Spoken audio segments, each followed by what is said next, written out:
All right. All right. Okay. All right, I'm Howard. Why don't we just start off with you giving me your name and the year you were born and where you were born here in town. I was born here in town in 1924 and lived here all my life. The only address I ever had was Sandwich. Uh-huh. And you are Mr. Howard Crowell. Howard Crowell, yeah. And that certainly is a familiar name to most people in Sandwich, and we always think of the Crowell Farm. So tell me about where you were born and about the farm and how that all came to happen. Well, my father and my uncle in 1916 came to Sandwich, I guess, to buy the farm. My uncle was a forester and my father was a graduate of University of Maine in a 2-year technical course, and he wanted to get into agriculture even though his family were been medical people.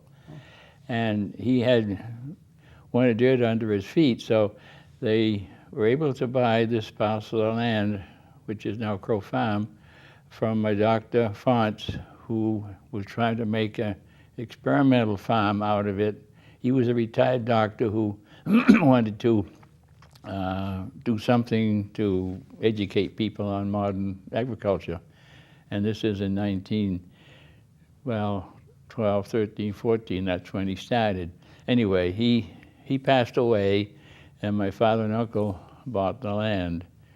And then my father went into the service and my uncle stayed home and ran the farm from 1916 to 1918 when my father came back, and they tried to run it as a partnership and there just wasn't enough return for 2 people, and my uncle was a graduate forester from Yale Forestry School, and he got a job with the state as a state forester, and my father ran the farm.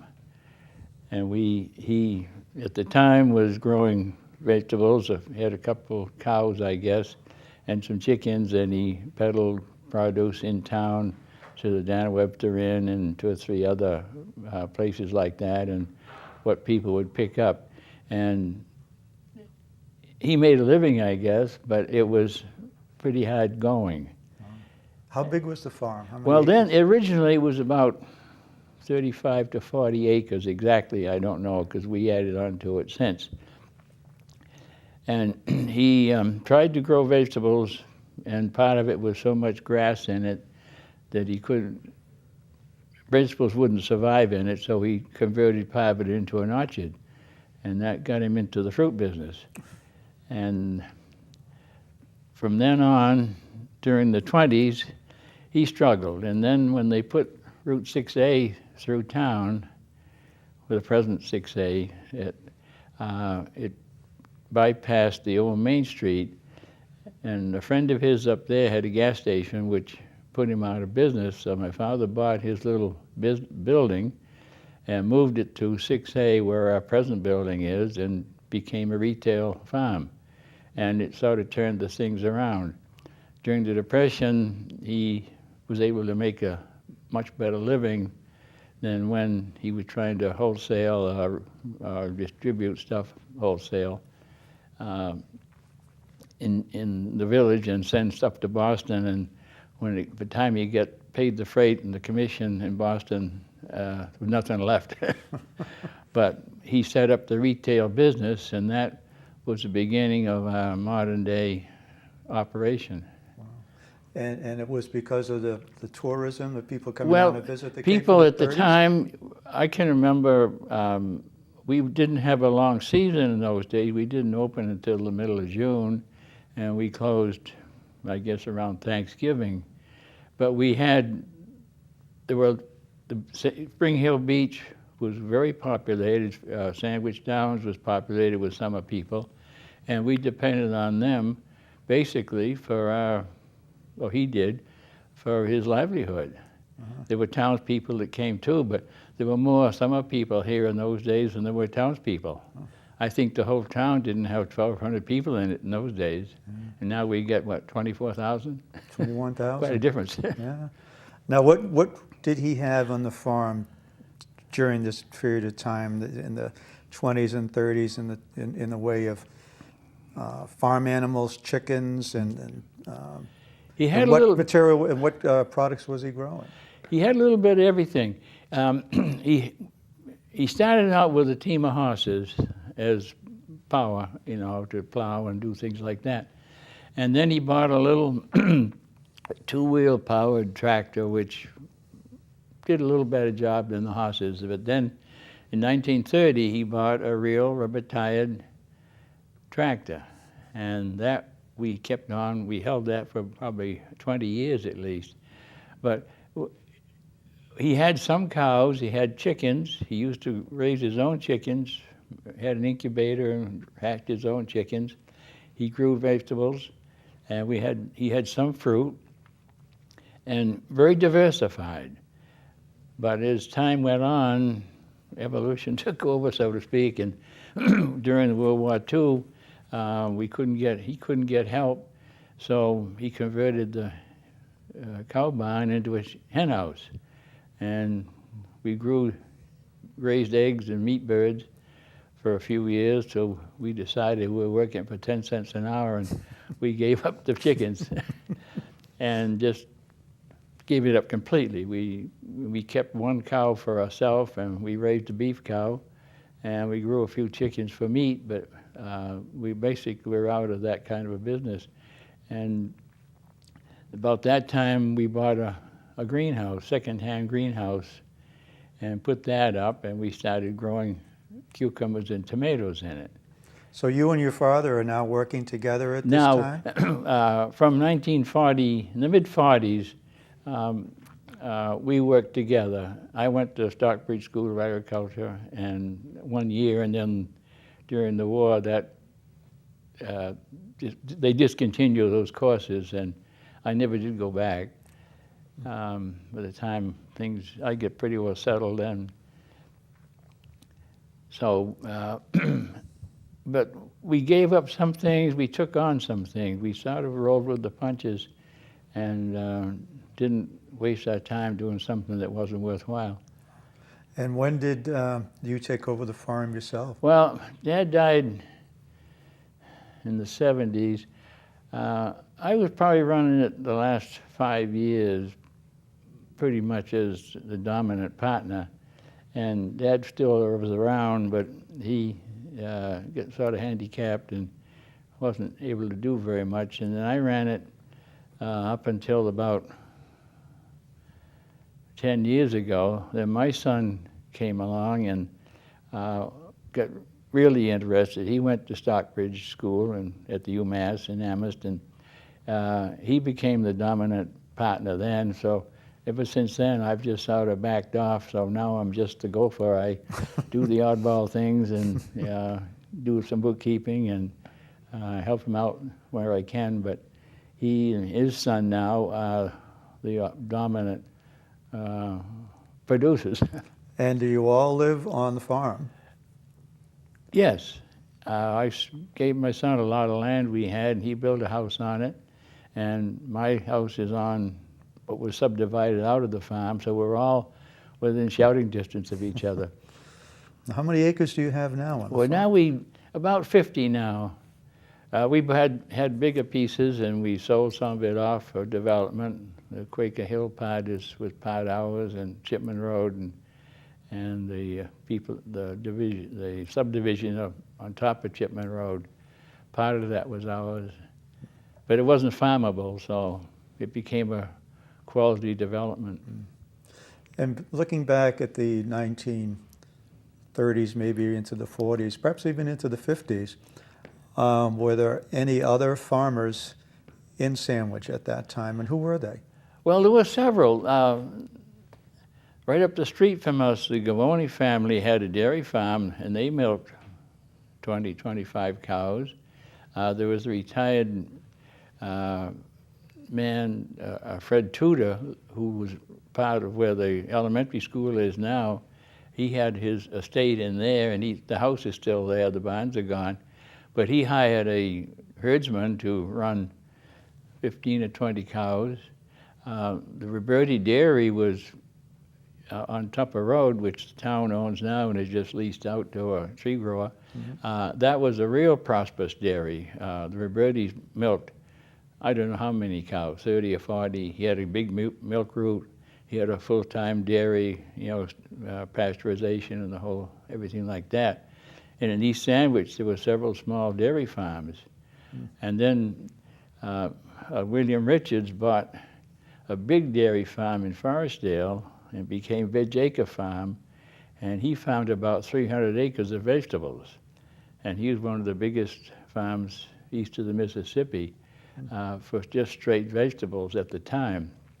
And so there was a lot of agriculture at the time, plus the cranberries. There's still the same acres of cranberries now as there were then. But now, it seems that you were one of the few farms on the Cape, let alone Sandwich, and I think it may be the oldest, if not the second oldest in town, on the Cape. Well, I won't say we're the oldest farm on the Cape. No, I think the Toby Farm in Dennis claims to be 12 generations or something like that, which is probably true. But I don't think it was continuously farmed as a farm. We've been there, 90-odd years in the same family. We're probably the longest continuous family business in town. That's great. Now, there's some origins, I know, from the history standpoint, that there was a poor farm back in the 19th century on your property, and I think that's part of your property today. Could you tell us a little about that? Near as I can find out about that, the town, they called it a poor farm, or alms farm, or whatever it was. The town ran a place for disposed people before the days of rest homes and like this. And the building where my sister lives now, next to the farm, was the old almshouse, but it burnt down. And my uncle built this house on the old foundation. And the farm that we use today was the so-called poor farm. In fact, the street, Charles Street, so-called now, used to be called Poor Farm Road. And I don't know why they changed it. No one ever seems to know, but it's one of those things that somebody thought the name didn't fit, maybe. And it's true for years. Now, tell me about names. The name of your farm is Crowell Farm, not Crowell Farm. How did that happen? Well, when my uncle and my father and uncle came to view the land and decided to buy it, there was quite a lot of crows flying around. So he thought that would be an appropriate name to call it. Not thinking at the time that it was derivative of the family name. So this becomes confusing. People think they either call it Crowell Farm or Crow Farm, and they think it came from the family name, and it actually came from the bird. Well, tell us a little about the Depression period of time, 1930s, and how that affected not only the family farm like yours, but the other townspeople here in the village area in particular. Well, the farm struggled. We set up this retail store where the present building is now, and that probably held us together during the Great Depression. But the town itself was desperately poor. There was bread lines at the town hall once or twice a week, and there was free fruit and perishable food. I can remember my father used to go up and donate a few hours every week to help, and they'd have crates of oranges and potatoes and these things, and the line was out the door with people. There was no welfare, really. This was the welfare, but there was no unemployment. There was none of these things that we have today, which people can sort of survive on at least. And they just depended on these handouts. And then there was a lot of little government workforces. There was the CWA and the WPA and CCC and the whole group of federally sponsored work details that I guess Roosevelt started up to try to get people working. And there was a lot of those little groups around. They paid a pittance, but they paid something. And my father, I know, ran one, a CWA one, and their whole project was going around cutting down abandoned apple trees to get rid of diseases and insects. And he had 4 men in town who spent probably a couple of years part-time doing these kind of things. And it took away a lot of sources of disease and things like that, but it gave employment. And they survived on, whatever WPA people got in those days. It was cheap labor, but it put a few dollars in their pocket. Good. Now I know, tell us about the creek area of town and all those channels that are there today. Are they related to some of these workers you just talked about in terms of their efforts? I don't know. They were these drainage ditches that they put in were to drain the little salt ponds all over the marsh to take care of the mosquitoes. And the ditches were built under the auspices of the mosquito control people. But I don't know whether the mosquito people did this on their own or whether they used some of this other kind of help that was available. That I couldn't answer for sure. And did that happen during the 1930s? Oh yeah, I remember as a kid seeing crews of men out there with a special built tool that they could push into the peat there on the top of the marsh and pull out a slab of peat about 8 and 10 inches wide and 18 inches long, and they'd throw it on the side of the thing and they'd go up straight line until they got to a group of these little salt ponds on top of the marsh, which never drained except at very high tides, and that's where the mosquitoes grew. So they went a little side ditch to those, and they drained them all into the main creek, and that eliminated a lot of mosquitoes. And do you think they ever took that sod like they did in Ireland and then dry it out and use it? No, they just sat there on the top of the marsh, and it finally just sort of blended in, and a lot of the ditches sort of fell in on their own because it became a no-no after a while. They shouldn't have been done it. It was conservation people didn't like it, and environmental people didn't like it. But they weren't available. Those things weren't thought of in those days. Get rid of the mosquitoes, that was the main item. Now, there is also a state park in town called the Crowell State Park. Yeah. I believe that's associated with your family. What can you tell us about that? Well, that was my uncle's, named after my uncle. He was, like I said before, he was the state forester. And one of his jobs was surveying land. He was a certified land surveyor. And I guess they tell me a rather good one. He was very, very accurate. But anyway, the state was starting to build the Nicholson State Park down in Brewster. And my uncle was doing survey work down there and setting up, buying land or searching titles and all this to pick up this parcel of land where the park is now. And he got hit by a train and killed going into the park. Wow. And he had spent so much time up here buying the land, which is now Camp Edwards, from all the landowners. He did all the title searches and all this and was able to put this all together to make what was now Camp Edwards. At the time it was Shawm Forest. And so after he passed away, the state honored him by putting his name on the Shawm name with Shawm Crowell. So that's a family heirloom that will be there forever, I guess. That's a wonderful story. Talk to us about World War II a little bit. I know from our discussions that you did not serve, but you wanted to serve, and tell us about that and the activity around town during World War II. Well, I didn't serve. I had some health problems at the time, which I tried to get in 3 times and they wouldn't take me.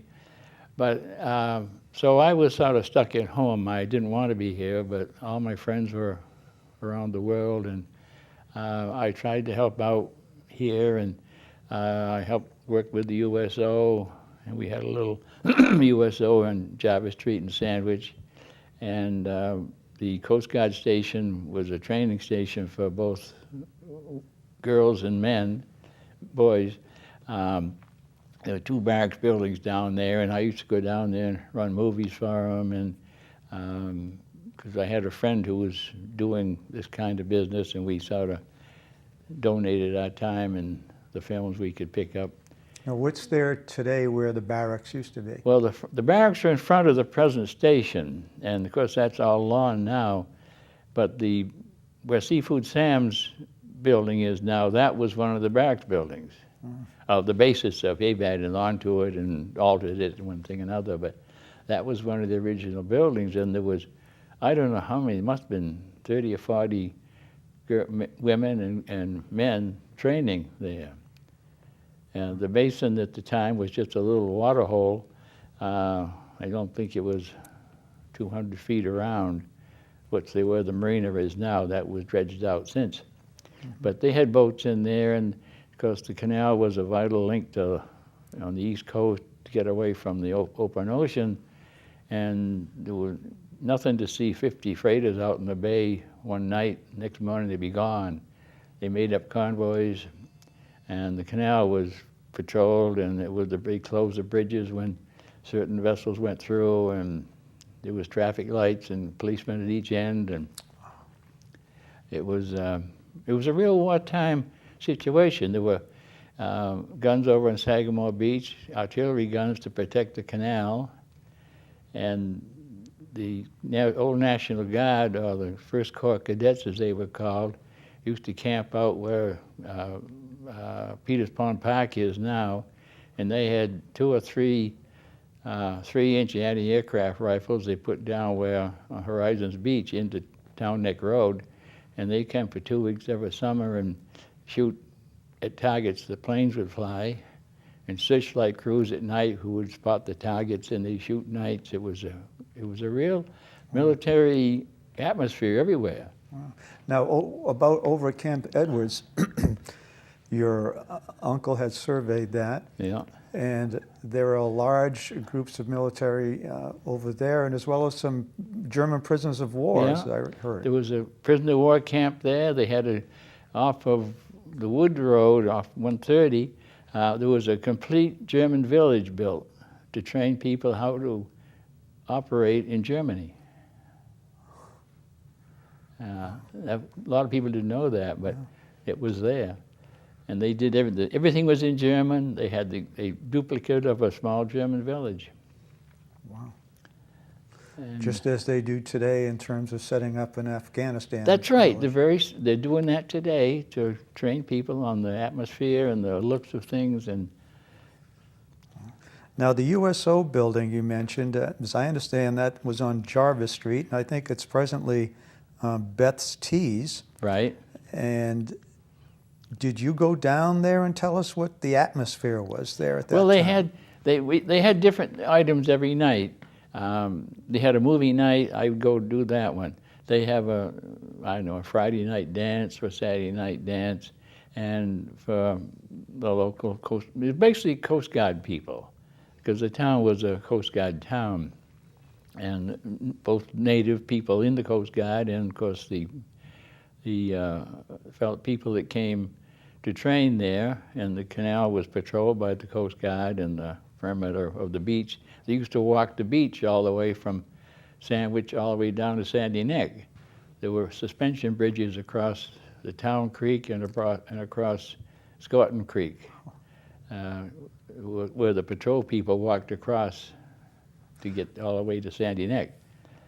And down at the social activities, this was largely some place for military people to go to enjoy some social activity. They just come in, rather than stuck down at the barracks, they were so crowded down there at the Coast Guard station, which is our really only source of local military people. Bourne and Falmouth had big USO buildings, but Sandwich was sort of left out in left field. The whole base was in Sandwich, but we never got credit for it. Like the airport today is all in Sandwich. the whole quadrangle and everything is all part of the town of Sandwich. Over there at Otis. Yeah. I'm thinking about some World War II situations. Certainly, people always remember where they were on Pearl Harbor Day. Can you tell me about that? Do you have any specific recollections of either Pearl Harbor Day or D-Day? Oh. Pearl Harbor Day was, 1941. And I really can't remember now just where we were. It was, of course, a tragedy, and I suppose I should have remembered, but I really don't know. I know that D-Day, I was in Boston, and it was another friend who didn't get in the service, and he was living with his folks. I went to school here, but his folks lived out in Waltham then, and we were together up there during that. Was there a celebration in Oh, town? the whole town went wild, naturally, because it was the thing they'd been looking for, For years. Yeah. Well, you went to school here in Sandwich, I suspect, right? Yeah, I did. Where was that? At the wing school, all 12 grades. There was no kindergarten in those days. And we had basically 12 rooms for 12 grades. The high school did have about 3 separate, had a study hall, and there was a business room, and there was a science room in the basement where they did chemistry one year and then physics in the alternate year. And the business part, and then there was a math room and one other room where they taught languages, and that was sort of the whole extent of the high school. And the same teacher, now I had a Mrs. Mary Wing who taught biology, she taught French, she taught Latin, and did field walks for any of these subjects. But she was very diversified. She was a Renaissance Oh, woman. she was. He was a family, town family, and in fact, she lived up the street from me. And she'd give me the devil for not being able to congregate my verbs, saying in French. And then I was going out the door, she'd say, Howard, says, when you come to school tomorrow, would you get some skunk cabbages out of the swamp? I want those for biology. Very interesting lady. She was a nice person, but she called a spade a spade. Now, I'm trying to picture what the village looked like in the 30s and 40s. I know you said there were times were difficult, but did most people go to the village to do their shopping or whatever else, haircuts and whatever they needed from day to day? There were two, well, there was the First National Store and Russell's Market were the two grocery. Russell's was a real meat cutting market. The First National Store had meat, but it came in a box, sort of like it does today in a lot of stores. Then there were. Where was the First National? Well, it was in the Novelty Block, right across from what is the Catholic Church was. I mean, now it's the Belfry or something. It was that in the Pratt's Drug Store and Al Fournier's Barber Shop.